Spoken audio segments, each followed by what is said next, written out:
In this wide world, where does English poetry come from? Gone are the days when we thought it came only from the United Kingdom. The colonization of so much of the world took English to many parts of the world. And therefore, today, now, we are going to Jamaica. What does Jamaica remind you of? What does it bring to your mind?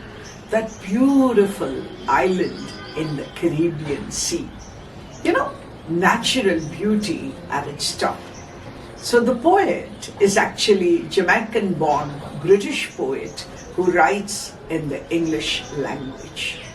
In Jamaica, English is the official language. Like many other parts of the world, especially countries in Africa and Asia, oral storytelling was the tradition here.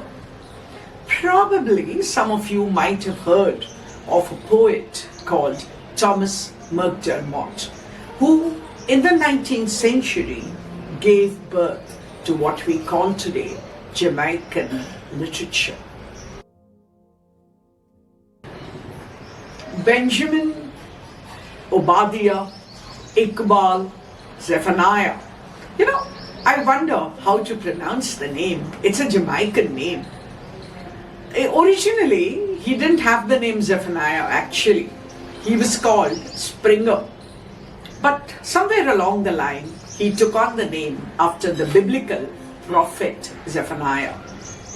He's Jamaican, 1958 to 2023. British writer, poet, musician, professor of poetry. Interestingly, he is a vegan and therefore a great love for animals. He has won a number of awards, and one important one is the Times list of British top 50 post-wartime poets. I believe he is invited by Mandela to part in a two-nation council. He was awarded the OBE and he didn't like it because he said the British Empire, the word empire, reminds him of all those years of slavery that the blacks across the world had to face. He has written a number of interesting poems, and the poem that we are looking at today is called Talking Turkeys. Can turkeys talk? Well, talking turkeys actually is an idiomatic expression in parts of Canada and the US. And it really means, let's talk facts. So Talking Turkeys is our poem today. Talking turkeys. Can you imagine a talking turkey? For a person who quit school because he was suffering from dyslexia, somebody who had a criminal record and was imprisoned for burglary, for someone who all through his life had experienced racism, I think a poem like this really is different. What is he talking about? He's talking about a turkey which can talk. And which season comes to mind when you think of a turkey?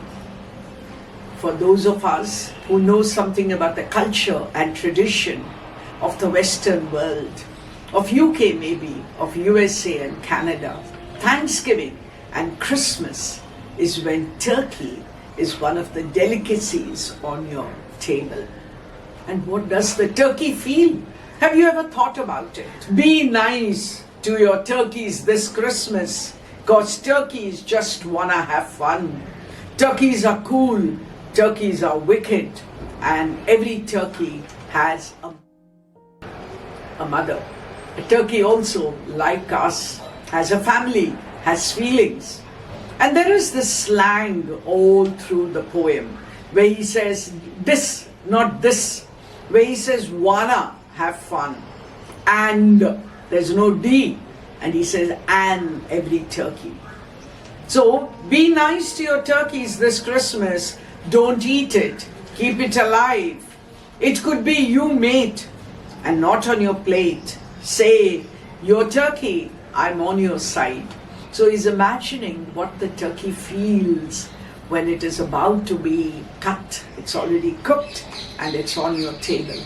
I already mentioned that he is a vegan, and therefore any food which comes from the animal world is unacceptable to him. Remember, not a vegetarian, but a vegan. And then he goes on, turkeys are like us. They are like human beings. Turkeys just wanna play reggae. Reggae for many of us is something unusual. R-E-G-G-A-E. That's a popular style of music, very, very familiar with, and which he loved. Turkeys just wanna hip hop. Can you imagine a nice young turkey saying, oh, I cannot wait for the chop? Turkeys like getting presents. They wanna watch Christmas TV. Turkeys have brains, and turkeys feel pain in many ways like you and me. A kind of empathizing with the turkey which you love eating. And for you, it's Christmas time, it's Thanksgiving time, it's the time to enjoy your turkey. But what does the turkey feel about it? I once knew a turkey called Turkey, he says, because we don't give turkeys names, right? He said, Benji, explain to me please, who put the turkey in Christmas and what happens to Christmas trees? I said, I'm not too sure, Turkey, but it's nothing to do with Christmas. Humans get greedy and waste more than need be. So he says it's not as if the Bible has told us we have to eat a turkey. It's got nothing to do with religion. It's just the greed of human beings to enjoy life. And then he concludes the poem by saying, be nice to your turkey this Christmas. Invite them indoors for some greens. Let them eat cake and let them partake in a plate of organic brown beans. Be nice to your turkey this Christmas. And he says, as an advice to us at the end of the poem, join Turkeys United and they'll be delighted and you'll make friends for life. What an advice to us human beings. He probably wants the world to go vegan and be kind to all living creatures around us.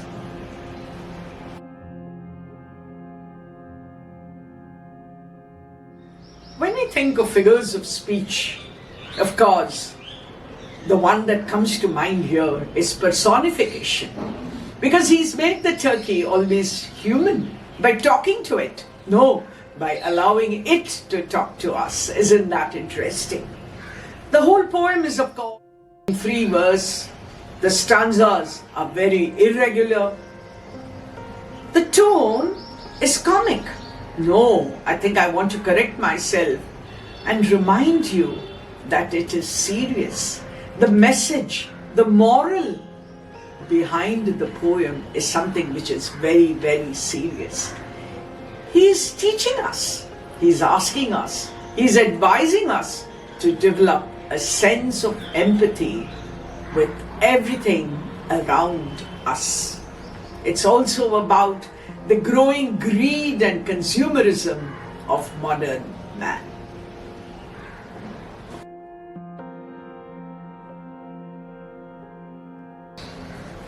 Poems about birds usually have the poet, the narrator, the storyteller looking at a bird probably and talking to it and describing it. I can think of ever so many bird poems, right from Keats's I Had a Dove, to the Nightingales by Keats, to Wordsworth's The Cuckoo, to Shelley's To a Skylark, and so many more. But here is a poem where it is not the poet who is talking. In fact, it is the turkey, it is the bird that is talking to us. And I stopped to think, I'm a vegetarian. but I stop to think of all the animals and birds that are killed every day. It's a part of human growth, human development, human evolution, call it will. And remember, after all, early man was a non-vegetarian. Agriculture came much late. But when I read a poem, I don't stop at the poem. It takes me to think about related issues. Do you do that? Can you think of birds and animals? If they could talk to you, what would they be saying? Use your imagination and enjoy yourself.